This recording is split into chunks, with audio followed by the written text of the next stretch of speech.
Well, skylines were built in Colombia as a transportation system. Originally, when you have this vertical city, you need some way to get product from one place to another. But what started happening along the way is, first this was kids, because it's always kids, right? Started figuring out a way to get these sky hooks that they could connect to the lines and sort of get from one place to the city and do these acrobatic feats on them. But as the situation in Colombia started devolving and the place got more violent and normal routes of transportation started getting disrupted, and people started using the skylines to get around. The Vox Populi and the founders started using it in combat situations. And all of a sudden, the requirement for guys who knew their way around a skyline and who could fight effectively on the skylines became way more important.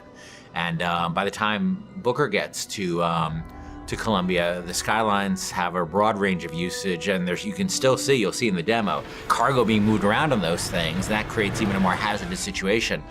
But there's also people using it for all kinds of purposes, including and especially combat.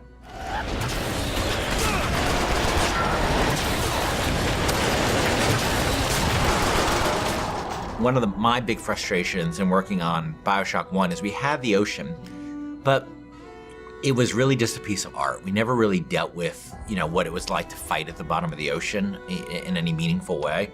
And in Infinite, we wanted you to be in the sky. We wanted the visuals, obviously, that, which I think are really great.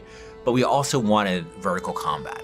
And we played around with lots of ideas for like using flight and stuff like that for a while. But in the end of the day, to me, the experience of being on a plane versus the experience of being on a roller coaster is a very different experience.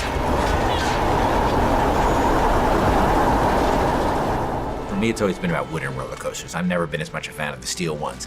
And that sort of clackety-clack feeling of, that going up to the top of a hill and then going over, and that amazing feeling you have.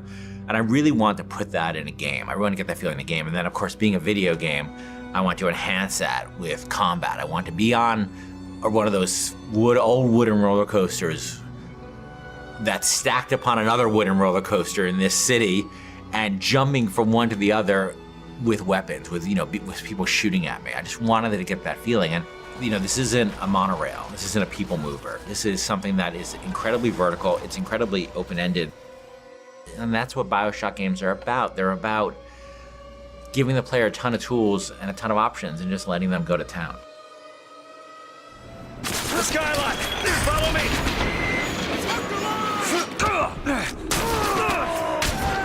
To tell you the truth, it took a long time to get it right, but I think we're really at the stage now where it feels just great. And it looks awesome, and it feels awesome. And it's one of our biggest challenges on Infinite, and I think we're really getting there.